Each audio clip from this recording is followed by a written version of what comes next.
you have the power and the authority to design whatever type of career and life that you want. Just because you've been shown a specific path doesn't mean that it's a path that you have to continue on. And it also doesn't mean that it's a path you have to completely throw away and begin again. Like you really can construct it to fit your most important intentions and your wildest dreams at the same time.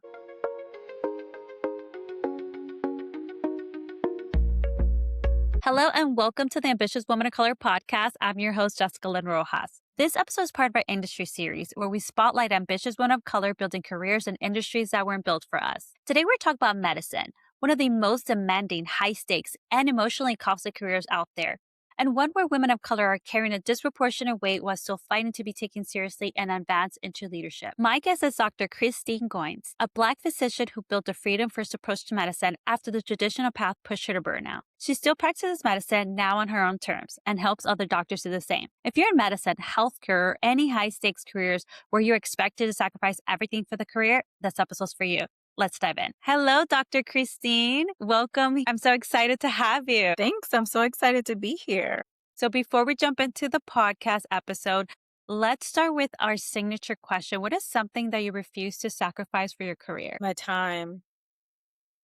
Yeah, I think time is so precious. One of the things that actually really catapulted me to the position I'm in right now in terms of living and working from abroad is that both of my grandmothers passed during the pandemic. And it was, I think for so many of us, it was a time that we realized we don't have forever. Things could change even in a moment, even in a week. So for me, time is essential. It is the only currency that we cannot get back. It is the currency that's not going to grow as we sleep. So it's super valuable. Yeah, no, that is so important to remember that, a lot of times we are so focused in either the past, like, what did I do wrong? What do I need to do better? Or the future, like, what are my goals? What are the things that I need to do to accomplish? But really sitting and the now, this is what we have. This is what's important, like this moment. And like you said, like you can't get more time. We all have the same time. So it's like,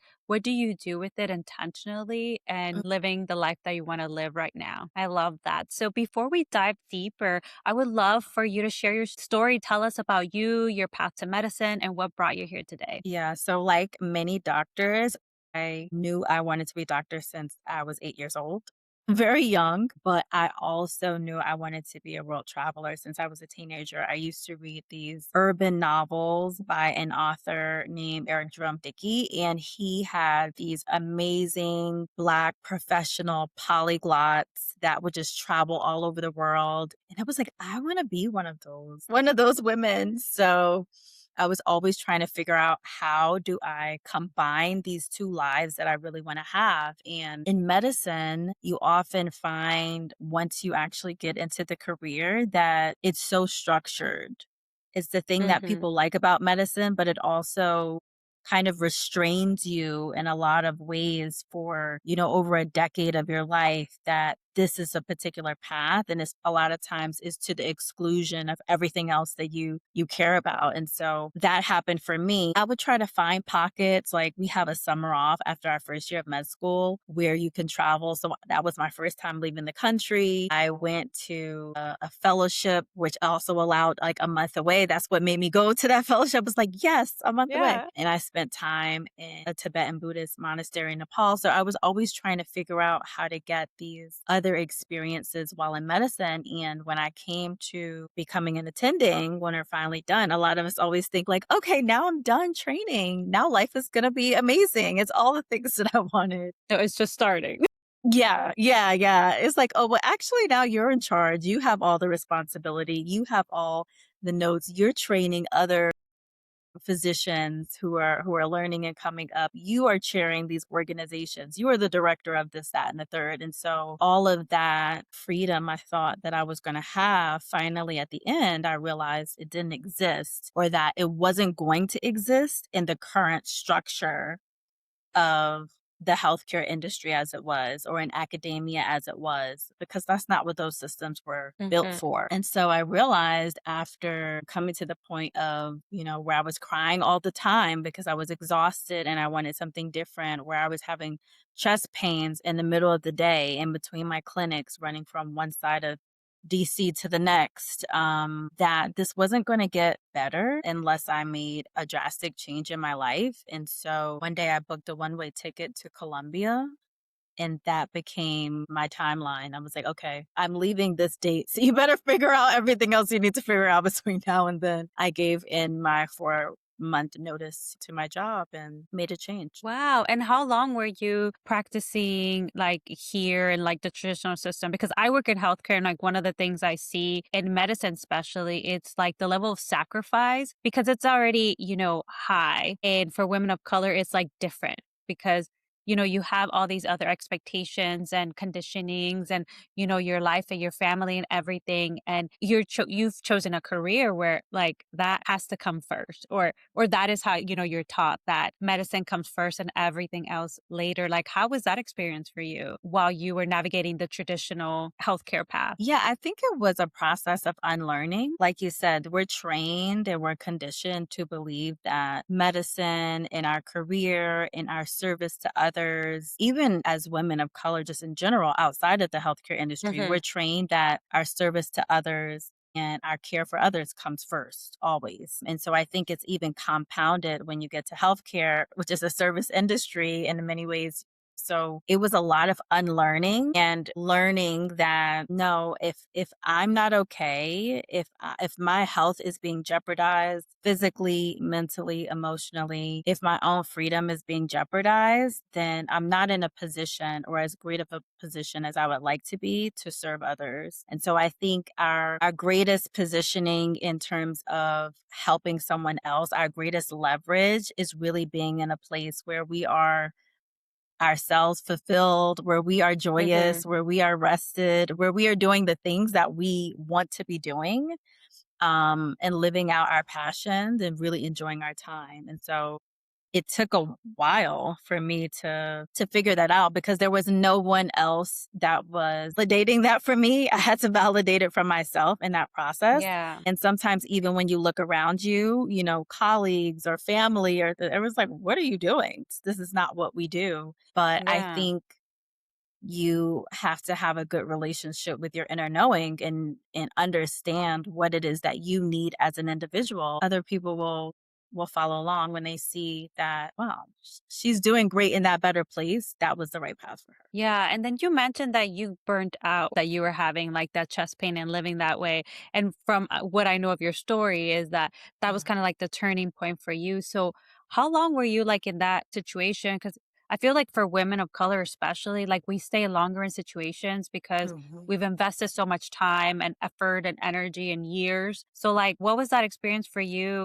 Whether you were like battling internal conflicts or I need to make a change and how what did that look like for you? Well, being an attending wasn't my first experience of burnout. I also Mm, experienced that during medical school. I experienced that during residency. I experienced that during fellowship. It wasn't my first rodeo. I knew what it mhm, was. And a lot of us, I think, as professionals in healthcare and, particularly as physicians also who have high level of burnout, it's usually not our first time experiencing that yeah, on the road to training. I have been experiencing that on and off for years, but during that period of time, I have pretty much been burnt out about 3 months, at least 2 or 3 months into me starting my first job. I was working in 10 different clinics across the city, really across DC and Virginia. So, mhm, back and forth, spending a lot of time traveling, spending a lot of time all my weekend, I would be doing notes. And my goal was to finish Sunday night, finish all my notes so that I could start fresh on Monday morning with more notes. like Right. start all So, over. yeah. And so it was almost like this row of just constant work. And so that had gone on for almost 3 years when I left. I will have to say, once I put in my notice, I felt so light that it really didn't matter what they gave me. I just was like, I know this is coming to an end. So I think that just that action showed me that a lot of it is also mental. A lot of it is how you position yourself. Because after I put in that notice, people would come to me with the same questions and problems and things they wanted me to take on. And I'd be like, actually, my bandwidth is low and I won't be taking that on, but I know a perfect person who could gladly do this for you. I could have been doing that from year one, but I wasn't in that kind of mindset yet. So I think it's that Yeah. kind of shift that really, really makes our experience, but we're not always in a place of like knowing or confidence to be able to demand that from the people around us. Yeah, that's exactly it. Like the moment that you declare that or realize I have these options, I have flexibility, I can exercise boundaries. But going back to like the women of color, we're told you don't want to make a big deal, you want to be a team player, you want to be like agreeable, and you never think like, if I push back, then it's okay. I can still be a great doctor. I can still be a great leader. But you're like afraid that if you set those boundaries, that it's going to reflect poorly on you. So yes, exactly. Like the moment that you decide I'm putting myself first, and then you're like, you come up with all these different ways of like, let me problem solve that for you. Like I can't do it, but so and so can, or this is what you could do, or you could do it this way. So it's just crazy how it's like a mindset block or something. Yeah, I think it's also like pattern, right? Like you said, Mm-hmm. we are conditioned to be that way. And so I think is coming to the realization that what we think and feel about ourselves is more important than what other people think and feel about us. And until we really understand and know that, then we'll never be able to make the decisions that really uplift and support us and our well being over people pleasing. Yeah. And I mean, I love what you've done for your life and your career. Like you build a freedom first approach to medicine. And I'd love for you to share like what was that experience for you? How did you come up with that? And what did that look like for you day to day? Well, back in 2019, so I was still in my attending years, vacations here and there. I took a 10-day vacation to Thailand with my sister. During that vacation, I sat on Kata Beach and I was writing in my journal. And in that moment, it became even more clear to me. I remember writing, like, this is how my life is supposed to be. Like, this is supposed to be my normal everyday life. And that kind of working crazy thing, that's supposed to be like my vacation life, like something I only experience Mm-hmm. 4 weeks out of the year. And so I knew that things were kind of backwards in terms of like the work life integration structure. And so when I decided that I was going to leave academia and leave the country, the first thing that I decided to do was, instead of working 5 days, which really was working more than 5 days because I was doing notes and all kinds of Yeah. calls and everything on the weekend.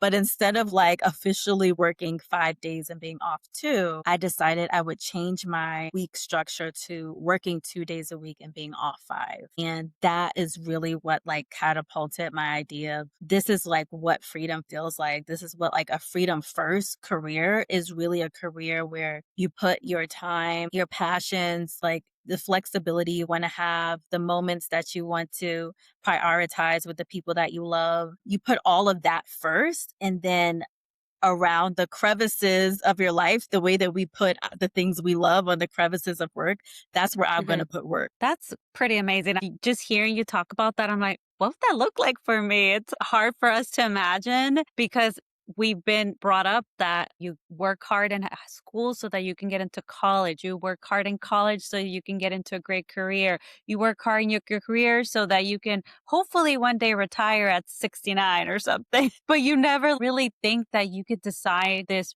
freedom first life. And that's pretty amazing. And what I love is that now you are helping other doctors do that. So talk to us about like your coaching and what you help doctors do and just what your career looks like for you now. Yeah. So right now, I help doctors to replace their hospital income remotely so that they can build these freedom first careers. So it will look different for different doctors. For some, it's starting a telemedicine practice that allows them to practice from anywhere in the world. For some, it's starting more of like a consulting or coaching practice. For others, it's having more independent contracts, remote contracts that allow them to have more say over their compensation, over their schedule, over the actual patient population that they see, because I think freedom in medicine really looks like having the autonomy to decide when, how, and where you work.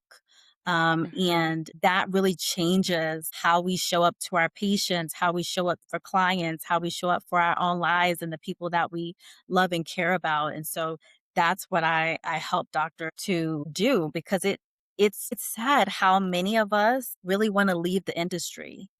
There's not enough of us to begin with, but Mhm. especially when we're thinking about women of color, we are a minority in this industry. And for us to be burnt out and want to leave, there's so many patients who look like us who are really leaning on our Mhm. representation, on our judgment, on our clarity, on our education, in that connection that we have with our patients. They're leaning on that for their own health and well being. So I feel like one of my honors and privileges in life is not only helping my own individual patients, but every time I help a doctor, I get to help thousands of other patients be Yeah. able to keep someone that, is leading and guiding them to a better quality of life. Yeah, no, that's so true because like that's one of the things that especially like in low income communities, communities of color that they really appreciate is being able to see like a doctor that looks like you, that speaks your language, that can understand, that's not going to,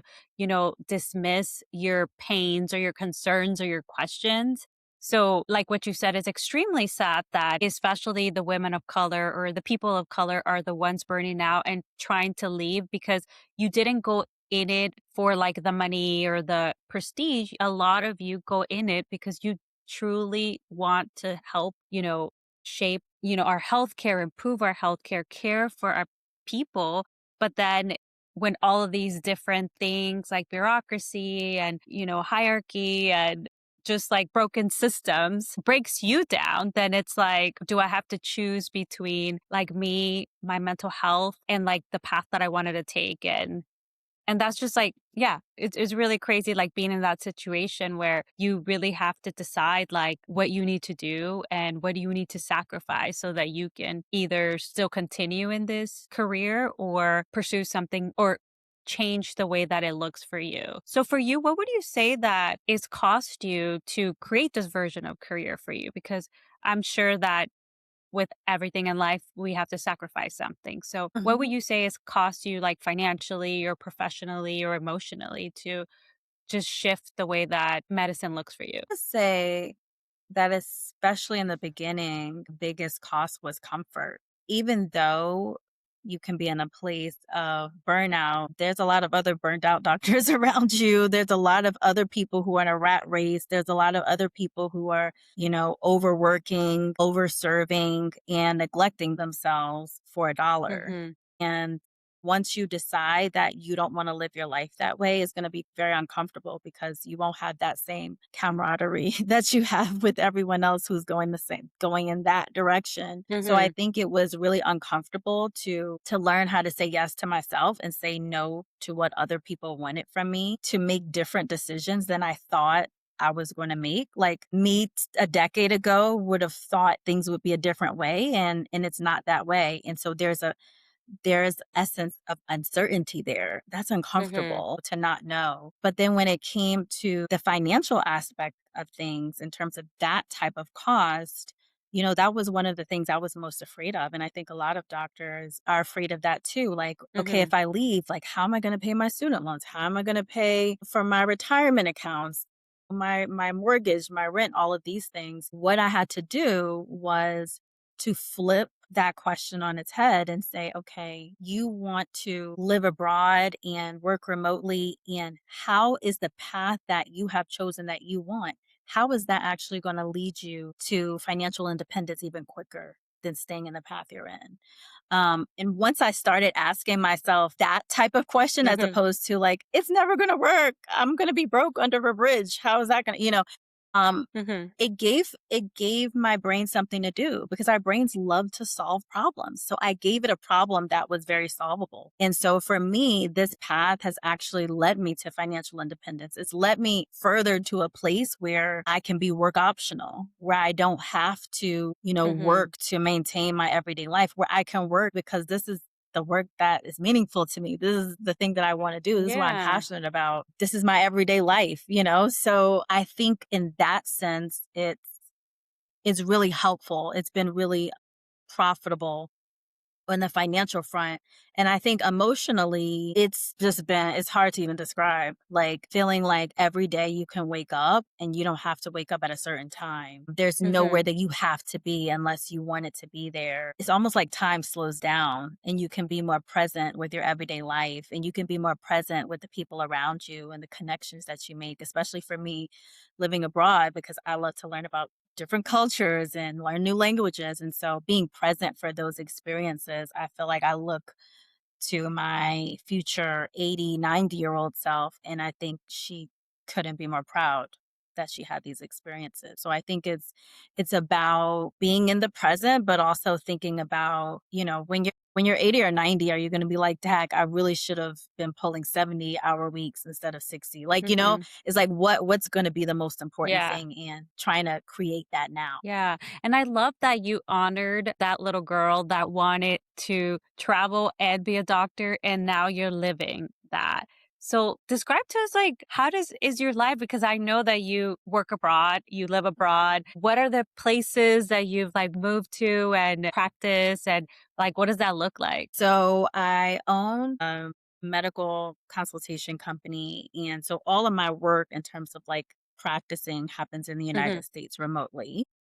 And Mhm. so that's another piece that my clients really love because a lot of them don't want to leave like USD or Mhm. pounds if they live in UK. Like they're like, but I do want to live abroad. That's part of that geographic arbitrage that benefits you financially. But so for me, I've lived in 16 different countries now. I would say like some of my favorite countries that I've lived in have been Georgia. I adore Georgia. I'm also like a wine professional. So like countries that have, huge wine regions are very exciting for me. I really love living in South Africa, one of the most amazing places I've ever been. I love living in Brazil right now. I'm in the process of getting my Mexican residency. I love Mexico as well. It's one of my favorite countries to live in. So there's so many of them. If people ask me to name them, sometimes it's hard to remember all Yeah. of them.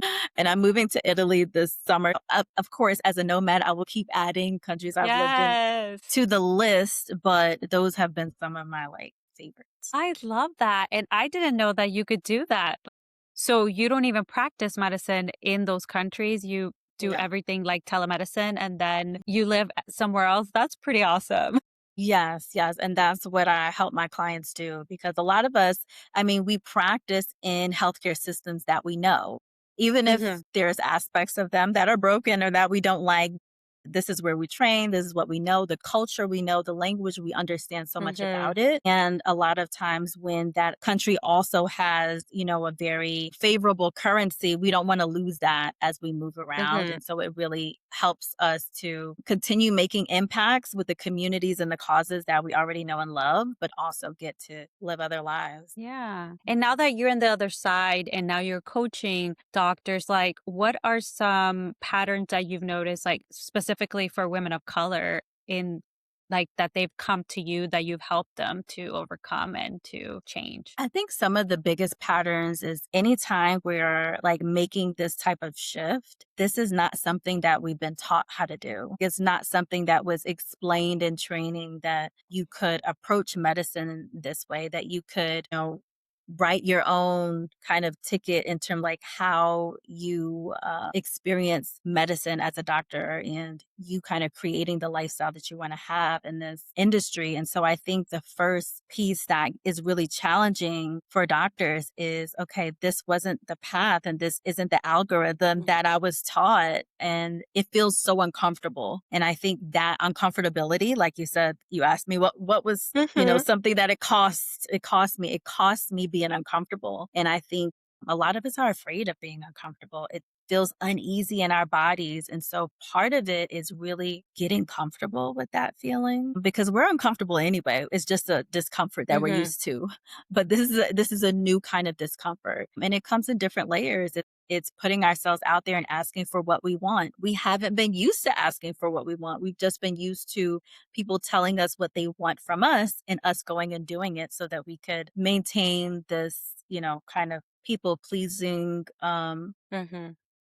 approach, or so we can be liked, so we can be appreciated, or when we're trying to like prove ourselves in a different way by overworking for other people. So I think it's moving outside of some of those structures, dealing with the discomfort, dealing with the fear of what if things don't happen the way that we want. And all of these are normal things. These are things I experience Mm-hmm. too, right? The fear of like what's going to happen financially. So I think those are some of the biggest things that I think come up initially, is the fear of what's going to happen financially, which is really like around safety. Like, am I going to be Mm-hmm. safe to make a change that I wasn't expecting? I didn't know I would have to make when I started out on this path. And the fear of being seen, like the fear of being out there in the world. I feel like a lot of us don't realize that we're always selling. We're selling to our patients every time we get, every time we have a call with them, every time we are in the room Mm-hmm. with them, we're selling this treatment and this procedure and this way of eating and,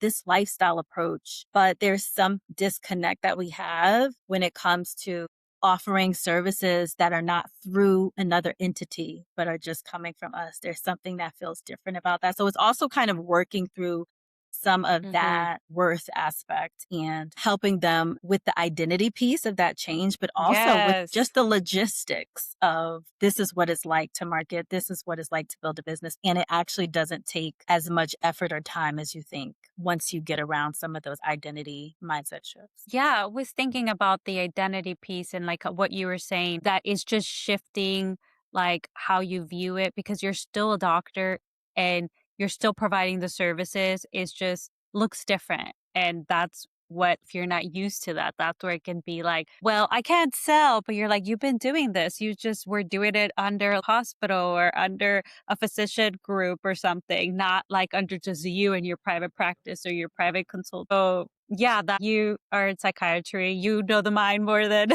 a lot of us know. So I'm sure it's like a lot of that subconscious reprogramming and Mhm. Yeah, because like you said, everything that we're doing is the same thing we've been doing. We're not doing anything different, right? We're just doing it in a new structure. And that can feel scary. That can feel different for a lot of people, and it can feel uncertain. So I think it's just working through that and realizing that you already know how to do this.